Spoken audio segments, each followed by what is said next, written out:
Entender qué pasa cuando una persona muere y entender el juicio de Dios son dos asuntos que van de la mano. No se puede entender claramente uno obviando al otro. Para entender el estado de los muertos es importante entender el concepto de juicio según la Biblia y cómo funciona el juicio. Para entender el juicio de Dios debemos entender el estado de los muertos de acuerdo con la palabra de Dios. No basta simplemente una discusión de que los muertos están aquí o están allá. Es más que eso. El estado de una persona cuando muere es claro en la Biblia, pero aún más importante es entender las razones bíblicas del estado de los muertos, y para ello, de nuevo, hay que entender el juicio de Dios. Esto es Reflexiones de un Peregrino, un podcast del Ministerio La Verdad Presente. Mi nombre es Ariel y en el episodio de hoy hablamos de la relación entre el juicio de Dios y lo que sucede cuando una persona muere. ¿Cómo fue hecho el hombre? Génesis 2:7 dice: Entonces Jehová Dios formó al hombre del polvo de la tierra, y sopló en su nariz aliento de vida, y fue el hombre un ser viviente. Dios hizo el cuerpo del polvo de la tierra. Era un cuerpo sin vida. Entonces Dios le dio el aliento de vida, y el hombre llegó a ser un ser viviente o alma viviente de acuerdo con la palabra original.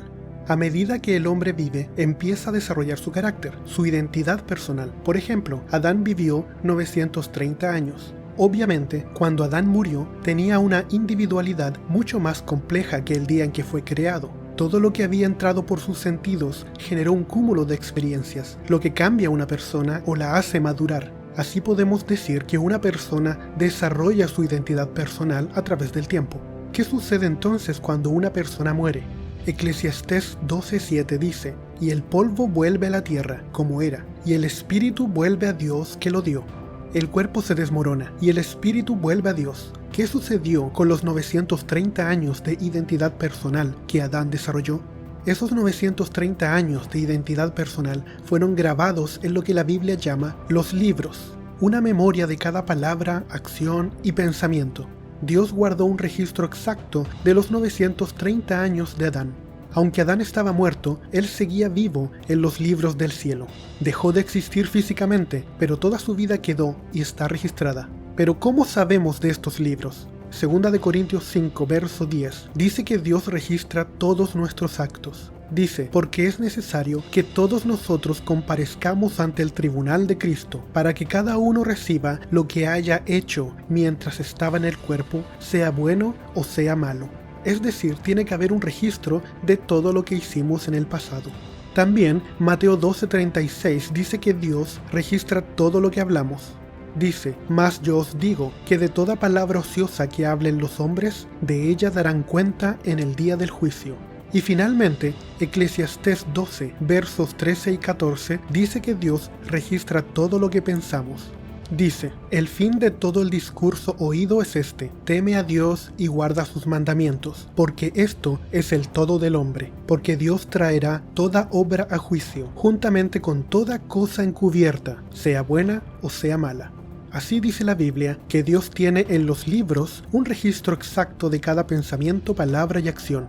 El profeta Daniel nos presenta esta escena del juicio, donde el anciano representa al juez, es decir, a Dios el Padre. Daniel capítulo 7 versos 9 y 10. Estuve mirando hasta que fueron puestos tronos, y se sentó el anciano de días, cuyo vestido era blanco como la nieve, y el pelo de su cabeza como lana limpia. Su trono como llama de fuego, y las ruedas del mismo fuego ardiente. Un río de fuego procedía y salía de delante de él. Millares de millares le servían, y millones asistían delante de él. El juez se sentó, y los libros fueron abiertos.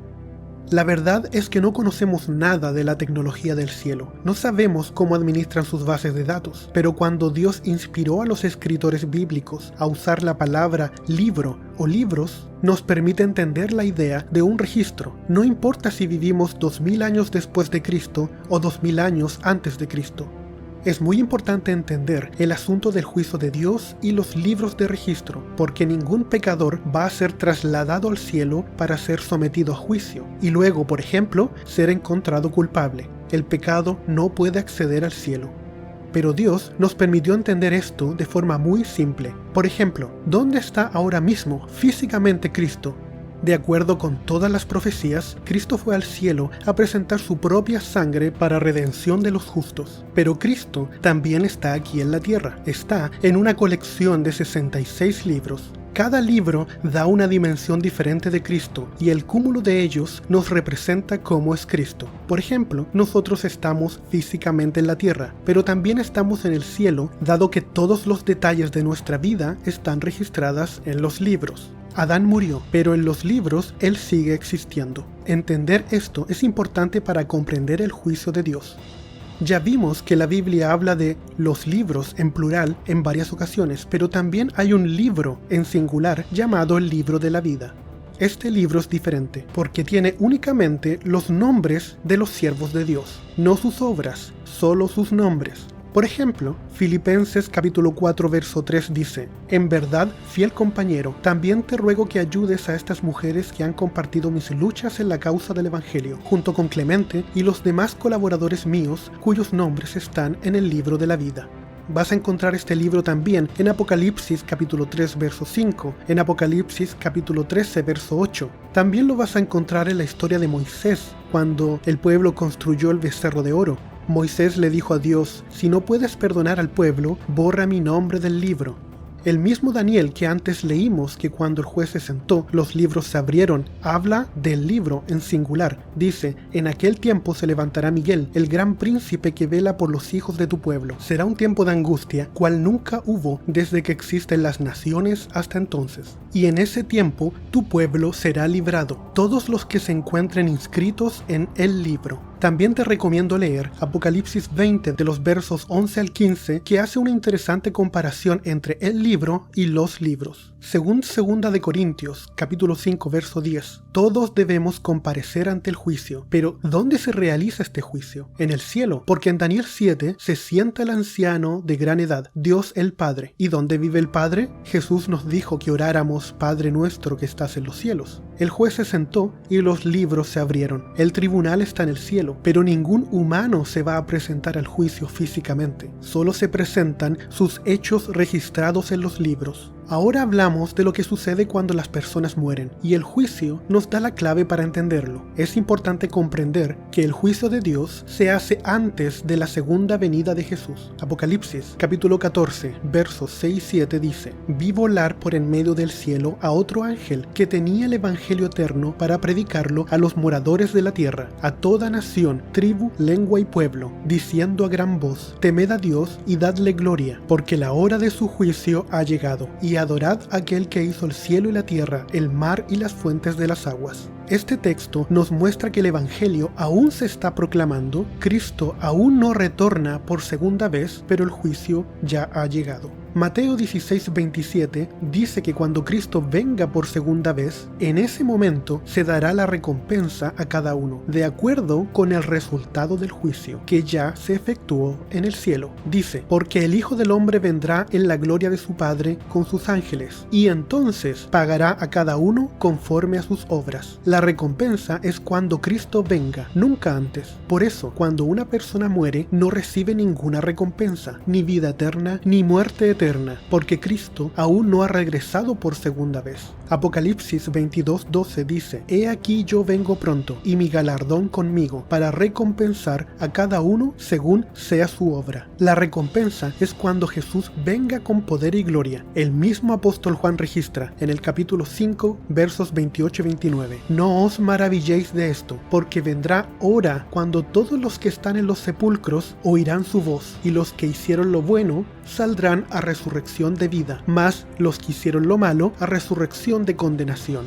Esos versículos responden preguntas muy importantes. ¿Dónde están los muertos? ¿Cuándo recibirán su recompensa? Las respuestas son: los muertos están ahora mismo en sus sepulcros, y cuando Dios los despierte en su segunda venida, recibirán su recompensa. Finalmente, como un detalle, quiero motivarte a que no te confundas con la expresión o la palabra espíritu en la Biblia. No es el alma que se desprende y se va al cielo cuando uno muere, sino que es el aliento de vida. Por ejemplo, cuando Cristo murió, Lucas 23:40 46 dice: Entonces Jesús, clamando a gran voz, dijo: Padre, en tus manos encomiendo mi espíritu. Y habiendo dicho esto, expiró. Eso no significa que su alma se fue al cielo, porque cuando resucitó, le dijo a María que no lo tocara, porque aún no iba a su Padre. Finalmente, cuando seamos resucitados, Dios pone su aliento de vida nuevamente en nosotros, y todo lo que teníamos en nuestra mente vuelve a su lugar, como si nada hubiese cambiado, tanto los hijos de Dios como los que lo rechazaron en vida.